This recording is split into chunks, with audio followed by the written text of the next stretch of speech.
तो जो हुक हम आज देखने वाले हैं रिएक्ट में वो एकदम इंटरेस्टिंग हुक है। इंटरेस्टिंग क्यों है? क्योंकि ये थोड़ा रिएक्ट के फ्लो के अलग काम करता है। रिएक्ट का बेसिक फ्लो जो होता है ना, उसके ऊपर कुछ एड ऑन लगा है ऐसा लगेगा आपको जब आप इसे पढ़ोगे। तो बेसिकली इसमें क्या दिया है, यूज इंसर्शन इफेक्ट, ये हुक का नाम है। ये हुक करता क्या है, इसका पिटफॉल जो पहला ही पॉइंट दिया इन्होंने ये वो है कि use insertion effect is a CSS in JS library authors. मतलब ये क्या, ये उन लोगों के लिए जो सीएसएस को जावास्क्रिप्ट में लिखने वाली लाइब्रेरीज बना रहे हैं उनके लिए। क्यों? क्योंकि देखो, यूज इंसर्शन इफेक्ट तभी रन करेगा जब आपका डॉम में कुछ लिखने से पहले जो कि आपके लेआउट इफेक्ट्स होते हैं वो जो फायर करते हैं उससे पहले ये हुक फायर करेगा, ताकि आप चीज़ें पहले से कैलकुलेट कर पाओ। इसका मतलब ये है कि जब तक आप किसी CSS इन JS लाइब्रेरी पे काम नहीं कर रहे जो इंजेक्ट कर रही है स्टाइल्स वगैरह, तब तक आप इसे ना ही यूज़ करो तो अच्छा है। इसके ऊपर आप दो चीज़ें यूज़ कर सकते हो, पहला है यूज़ इफेक्ट और दूसरा है यूज़ लेआउट इफेक्ट। तो ये दोनों को प्रेफर करना है जब तक आप CSS इन JS सोल्यूशन नहीं बना रहे होंगे तब तक। एक सेकेंड, ओके। तो इन्होंने यहाँ पे दिया है कि ये अलाउ करता है हमें inserting DOM elements into the DOM before any layout effect fires. मतलब दूसरे लेआउट इफेक्ट फायर होने से पहले ही आप अपने डॉम में एलिमेंट्स इंसर्ट कर सकते हो इसको यूज़ करके। तो जैसे कि आप सोच रहे हो जैसे कि एक्चुअली ये पहले इंसर्ट करेगा, मतलब क्या, पहले कुछ प्रोसेसिंग होगी। पहले प्रोसेसिंग होगी इसका मतलब क्या कि प्रोसेसिंग जब कुछ चीज़ दिखने से पहले हो रही है मतलब वो सिंक्रोनसली काम करेगी।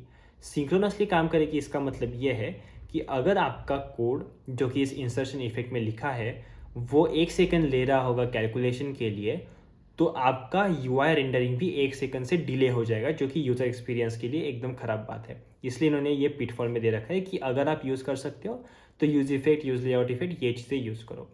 हमने एकदम एक्सट्रीम एग्जांपल लिया। यूजुअली CSS इन JS लाइब्रेरी का ऐसा कुछ सीन नहीं है, वो थोड़ी अलग तरह से काम करती है, ऑप्टिमाइज्ड होती है। पर फिर भी इसके आगे देखते हैं। इंसर्शन इफेक्ट जो है इसमें 2 पैरामीटर्स है। पहला पैरामीटर क्या है, सेटअप। दूसरा पैरामीटर है डिपेंडेंसी। क्वेश्चन मार्क लगा है मतलब ये ऑप्शनल है। तो रेफरेंसेस में दिया है कि जब आप कॉल करोगे इसे तो ये जो है किसी और इफेक्ट के पहले एग्जीक्यूट हो जाएगा, और ये हुक है तो ऊपर कॉल करना पड़ेगा सबसे लाइक टॉप लेवल पे अपने कंपोनेंट के। तो बस वही है। सेटअप फंक्शन क्या होता है, the function with your effect logic. मतलब कि आपके इफेक्ट का लॉजिक यहाँ पे आप लिखोगे। योर सेटअप फंक्शन में आल्सो ऑप्शनली रिटर्न अ क्लीनअप फंक्शन। मतलब ये क्या, क्लीनअप फंक्शन रिटर्न कर सकता है, जिसे हम यूज इफेक्ट में करते हैं ना क्लीनअप फंक्शन रिटर्न, बस उसी तरह से कि जब अनमाउंट हो जाएगा या फिर कुछ डिपेंडेंसीज चेंज हो जाएगी तो ये क्लीनअप फंक्शन एग्जीक्यूट करेगा। इसका फ्लो दिया है इन्होंने कि कैसे एग्जीक्यूट करता है एक्चुअली। तो जब डिपेंडेंसी चेंज होगी ना आपकी, तो डिपेंडेंसी चेंज होने के बाद पहले क्लीनअप फंक्शन रन करेगा और उसके बाद आपका सेटअप फंक्शन फिर से रन करेगा। पर जब आपका कंपोनेंट अनमाउंट होगा तो आपका क्लीनअप फंक्शन रन करेगा और फिर कंपोनेंट अनमाउंट होगा। तो क्लीनअप फंक्शन अनमाउंट से पहले रन करता है। ऑप्शनली आप डिपेंडेंसीज पास कर सकते हो, और ये एकदम सेम है, डिट्टो है, जैसे हम यूज इफेक्ट में, यूज मेमो में, यूज लेआउट इफेक्ट पे पास करते हैं डिपेंडेंसी, उसी तरह से जिन भी चीज़ों के लिए आपका कंपोनेंट या फिर आपका लॉजिक आपको री रेंडर करना है या फिर री एग्जीक्यूट करना है, रिकैलकुलेट करना है, वो आप डिपेंडेंसीज में डाल सकते हो। डिपेंडेंसीज में जब आप डालोगे तो उसके लिए अगर आपके पास कोई एक कॉन्फ़िगरेशन है आपके कोड एडिटर में जो कि चेक कर रहा है रिएक्ट की सारी चीज़ें लिंटर वगैरह के साथ में, तो वो थ्रो कर देगा एरर्स या फिर वार्निंग्स जब भी आप इंटरनली जो लॉजिक में यूज़ कर रहे होंगे वो वाले वेरिएबल्स जो कि रिएक्टिव वेरिएबल्स होते हैं वो डिपेंडेंसी में डिफाइन नहीं करोगे। तो ये एक्चुअली सेम यूज इफेक्ट की तरह ही फॉलो होता है, आप समझ पा रहे होंगे।